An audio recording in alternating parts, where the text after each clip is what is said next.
السلام علیکم ورحمۃ اللہ وبرکاتہ۔ آپ کا خیر مقدم ہے کلاس 9 پولیٹیکل سائنس میں۔ ہم پڑھ رہے ہیں دا کانسٹیٹیوشنل ڈیزائن۔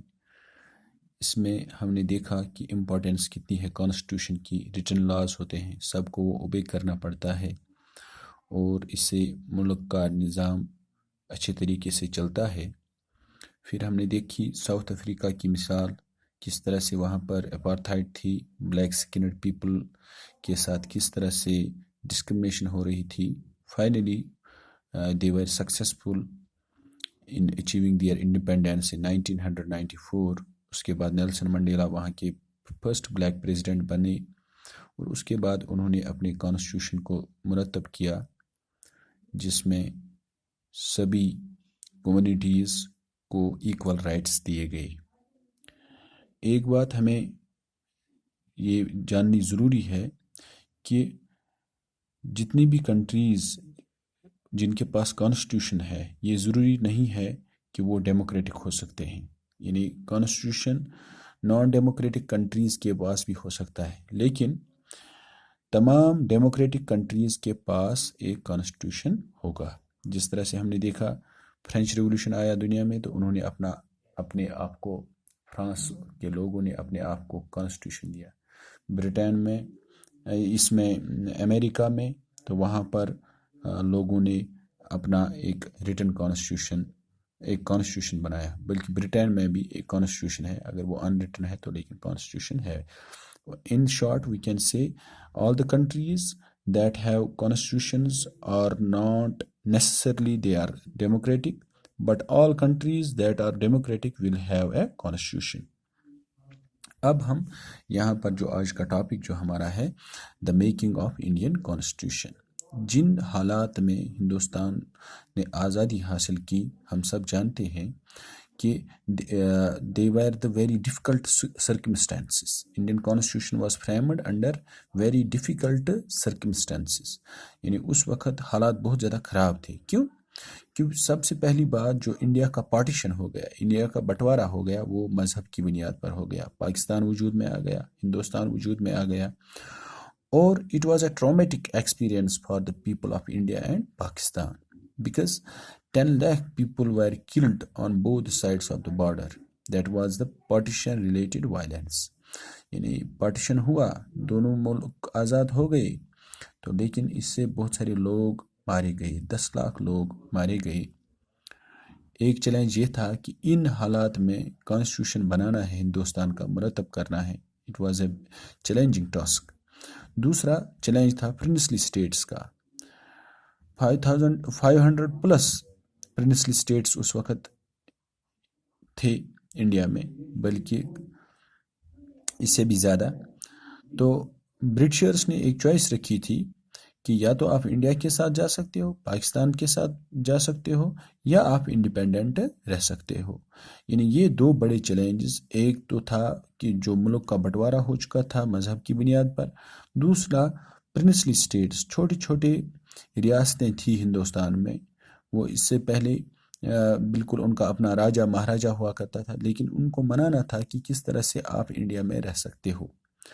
اب جب ہندوستان اپنی آزادی کی لڑائی لڑ رہا تھا، اس وقت ایک کنسنسس ڈیولپ ہو چکا تھا، ایک اتفاقی رائے ڈیولپ ہو چکی تھی کہ سب سے پہلے ہمیں برٹش رول کو اوور تھرو کرنا ہے۔ یہ اس بات پر سبھی لوگ متفق تھے۔ اور اسی زمانے میں 1928 میں موتی لال نہرو، پنڈت جواہر لال نہرو کے باپ، اور 8 کانگریس لیڈرز، انہوں نے ایک کانسٹیٹیوشن بنایا فار انڈیا۔ اس کے بعد 1931 میں ایک ریزولوشن پاس کیا انڈین نیشنل کانگریس نے کراچی سیشن میں، اس کو ہم بولتے ہیں 1931 میں۔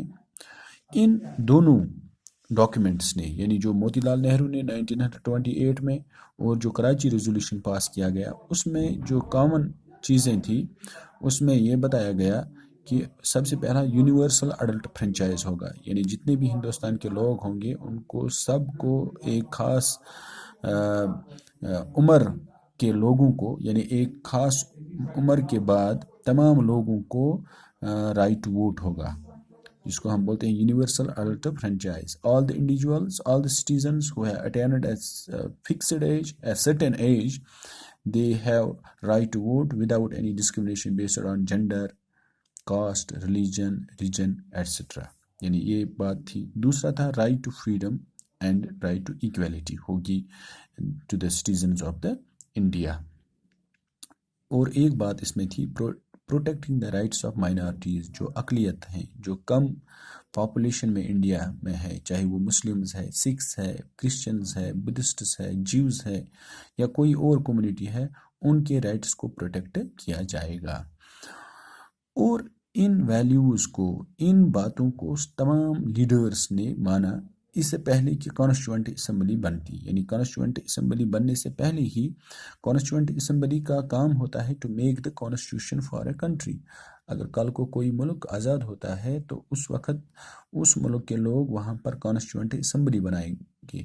کانسٹیٹوئنٹ اسمبلی کا کام ہوتا ہے to make constitution, to make laws, to make rules for a country so that it can be governed.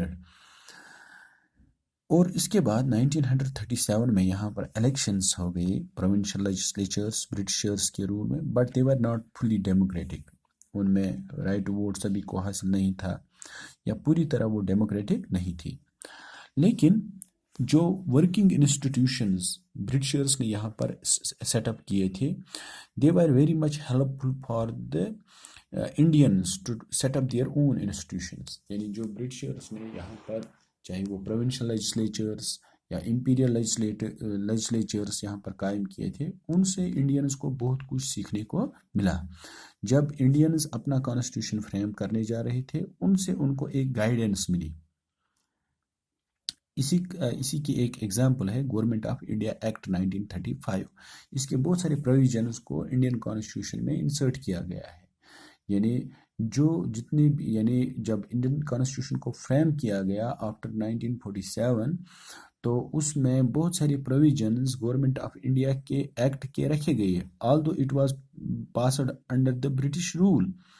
تو لیکن اس سے بھی انڈین کانسٹیٹیوشن متاثر ہوا. اس کو ہم کہیں گے یہ انٹرنل فیکٹر تھا، کہ یعنی انٹرنل فیکٹر سے جو گورنمنٹ آف انڈیا ایکٹ تھا 1935 کا، اس میں بہت سارے اچھے پروویژنز تھے جس کو بعد میں انڈین کانسٹیٹیوشن میں رکھا گیا.